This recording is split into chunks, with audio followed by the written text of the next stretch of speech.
Welcome back to these videos. Last video I spoke about how junk food is surrounding us.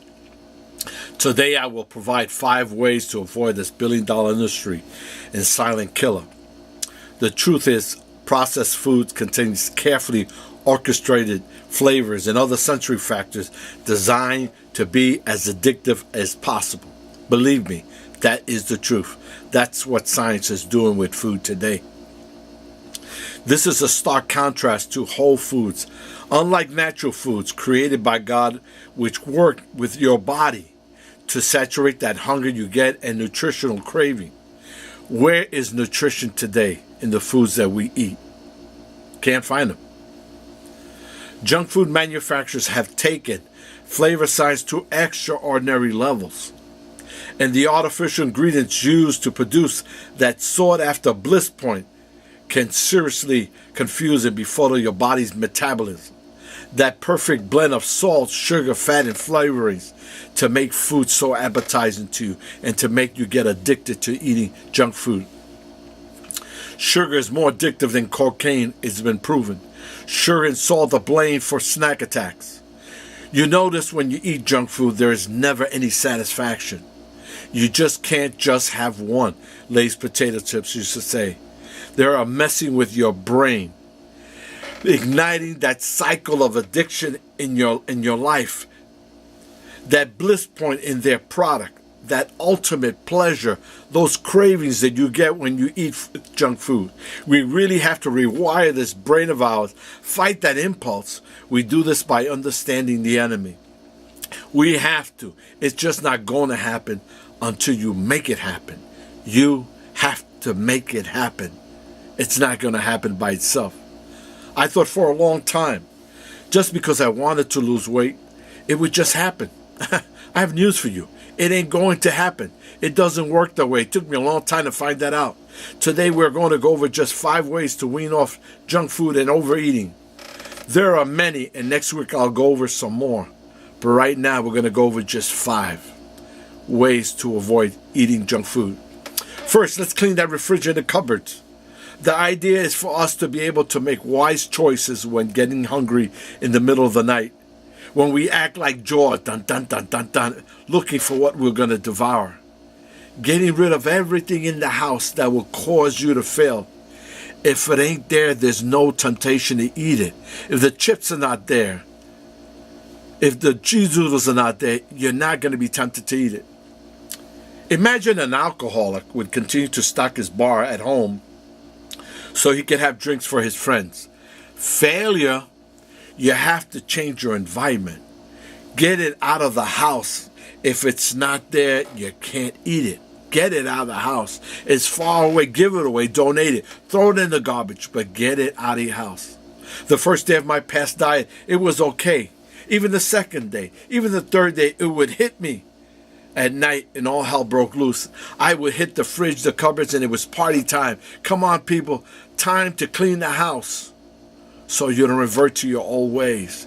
Get rid of everything that's there. Get it out of the house. If it's out, you can't eat it. If you can't eat it, you're not going to gain that weight. Number 2, let's plan ahead. You got to have a plan. I know when I wake up in the morning, I know I'm going to a lunch or a party that day. I have to plan how my meals are going to be. You can't avoid that family fest or those company parties, but you can plan around it. You can plan around it so you can avoid the problems of overeating. I'm not an everyday breakfast person, but I do love my breakfast. And when I do, I plan around it by eating less the rest of the day because I love a good breakfast. I'm not a big calorie counter, not itsy bitsy, but I have a good idea what calories I'm consuming. I'm always planning, always thinking ahead. If you don't plan ahead, you're planning to fail. And that's why a lot of people go on diets fail. Why are you surprised that after 2 to 3 days, you're reverting back to all your bad habits when you're on a diet? There's no plan. That's why when I talk about a total change in your life, not a diet, a lifestyle change. An alcoholic doesn't go to bars after work or goes out with his old buddies drinking. Can't do that. You got to change your whole lifestyle. And this is what you got to do when you have overeaten for a long time. Plan your meals and your snacks. Plan your breakfast, your lunch, and your dinner. Your snacks first thing in the morning. You plan everything else. Don't let it happen. Make it happen. Some of you think you can do it in the beginning of the week. A heavy breakfast, light lunch, going to a party, plan ahead. Not eating on impulse anymore. Not eating automatically. Planning your meals ahead of time. It takes planning. I don't want to wake up in the morning. What happened today? It doesn't happen to you. You make it happen. Plan for a better food choice. Plan, plan, plan. Number 3, shop the perimeter of the store. If you go into a store, the perimeter has all the produce, the dairy, the meat, and the fish section. Over time, your body will adjust to this good stuff that will add nutrition to your body. I did most of the food shopping in my house. I love peanuts, especially they were covered with chocolate. And in the middle of the aisle, I knew where the chocolate peanuts were, in the bulk section of the store. I knew where it was. It was calling my name. That bulk aisle where I filled up my plastic bag with caramel deep chocolate peanuts, it comforted me for my trip back home. You got to be kidding. My fellow life changers, buy healthy. Junk food might look good, taste good, but not good for your body. Believe me, I know for over 30 years I was overweight, doing this all the time, no planning, and having all the consequences. Number 4, restock your house. When I got serious about my weight, I threw out everything out of the house. I know when I first started, one of the many diets that I tried, many of them, I threw out the cheese doodles, the chocolate-covered cereal, the potato chips, the Coke, everything. The first or second day was okay, no problem. And I was on my way to losing a lot of weight. A lot of weight. But on the third day, I could not find anything I could eat. I looked in the cupboards. There was nothing there. I was freaking out. And the only thing I could find was raw noodles, and I wasn't going to eat that. I wasn't that desperate yet.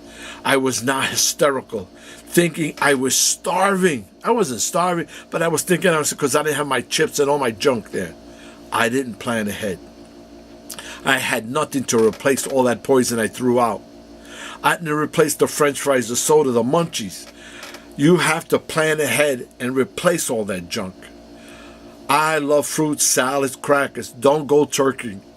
I learned to eat less because I ate good nutritional food when I was hungry or when I thought I was hungry, until I started to learn to adjust my body and my intake. Now that you learn to shop and purchase healthy stuff, plan for success. Have fruit available, carrots to snack on. You can even have nuts, anything that makes you feel good. In the middle of the night, when I have those cravings and I start looking around that house, there isn't any more junk, no longer, that's available to me. I got rid of it all, and I replaced it with good stuff. I can make a quick salad. I can eat my fruits, my raisin, cottage cheese. Nah, I don't eat cottage cheese. My tea, it used to be potato chips, soda, or orange juice. I replaced it all. Got rid of it all. It's like I got rid of all the booze. Number 5, and lastly, this time around, invest time and money. You do that with your car and your house. Why not your body? Think about the amount of time and money you spend on your house and upkeep, because it needs upkeep. How about your car? Some of you are in love with your car. You can't live without your car. Sometimes you want to sleep in your car because you love it so much. And we do little or nothing about our God-given bodies. Read, learn, watch videos, educate yourself about your body and about nutrition. It will make you stronger. It will clean all that garbage that you've been digesting in your brain all these years. As you learn to eat healthier, you will learn the damage all this junk food does to you. It will make it easier to live this healthy lifestyle. Knowledge is a powerful thing. Let me say that again. Knowledge is a powerful thing. It's not only about weight loss, but being healthy, and feeling good about yourself, all of yourself. Next week we'll do go over more tips on losing weight and on developing this healthy lifestyle. I want you to pay attention next week and stay tuned to my next video where we'll discuss more. But right now, I want to get serious. I want to ask you to please help me by supporting me and what I do.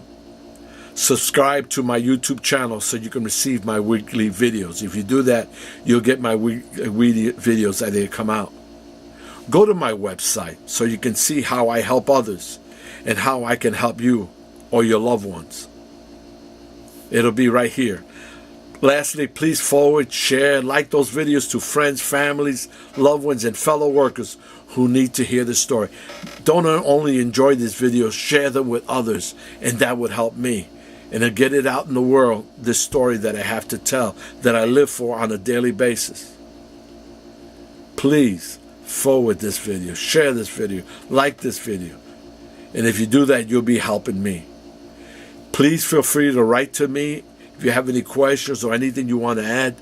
Please, and bless you all. God bless you. Until next time.